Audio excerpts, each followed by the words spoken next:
Okay, so we're back a couple hours later. Ribs are gonna come out, and the whole house just reeks of ribs. So let's see what we got here. Now, like I said before, we wanna take these ribs, we wanna open this up and rearrange everything in there. So, I went and washed the car, so on and so forth. There we go, that looks just beautiful. You can see the brown bits on the edges there. And let me make sure you can see what's going on here. Now the vegetables have kept a lot of moisture in, and as time goes on I will leave the tin foil off and boil out all of the water at the end. But for now I want it to stay in there, and I want it to just keep cooking these ribs until the meat falls right off the bone. That's the look we're going for. So let's see what they look like. They're coming along, right? Right? Look at that. Pulls right off. So we still got some time to go here though. So what I want to do is move everything around, baste everything, stir up the sauce. I find that the tomato paste tends to fall to the bottom quite a bit. And now that we're getting a little bit closer to being done, I want to brown some of the meat up. Like, as if you remember, I put all of the meat facing down for now. And so it's all cooked and beautiful, but I want it up now. Get some exposure. Wipe off some of that tomato paste. See, just right like that. Put that into the sauce and stir the sauce up. Throw all those tomatoes that we put up on top, get them mixed in there. And the tomato sauce will deepen. The barbecue sauce, as it roasts for the next 2 hours, will deepen in flavor and everything. It'll become more of a roasted, dark color. And 4 hours is about tops, maybe 6 hours I would say. 6 hours is tops. After 6 hours the barbecue sauce is like cooked so much that it'd be starting to become too cooked. Still good though.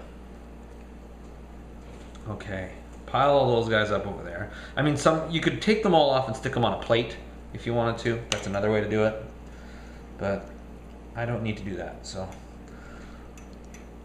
yeah, look at that. There's the sauce, right? Everything is covered in the sauce. Beautiful, beautiful, beautiful dark brown color. Meat's already getting very tender. The stuff on the bone though, I mean, like I said, we want this stuff falling right off the bone. Okay. Stir that all up.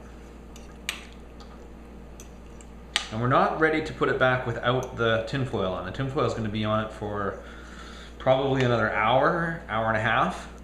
And then it'll take about a half an hour to boil out all of the excess water.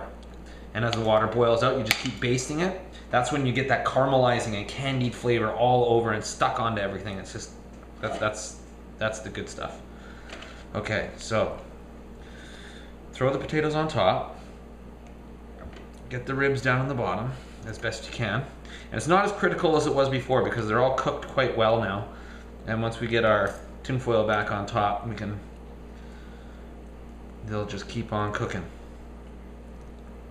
And that first 2 hours, I really like to have the meat buried and covered in tomato paste. I want the tomato paste to work on the beef and kind of tenderize it a little bit. The acids in the tomato paste are great. Look at that, that meat's falling off already. 2 hours in, this bone right here. I don't know if you can see that. Here, look at that. Right? I mean, you could eat that. Some people would say that's done. Okay. Here we go. Next time these come out, I'm going to start basting. I have a baster. We're going to do basting them and get them all candied and so on, but they're going back in covered, and 1 more hour. Just, again, same tin foil. Cover it up. We're still at 275. 250 is fine too. Doesn't matter. Okay, in they go. And away we go. All right, we'll see you in an hour.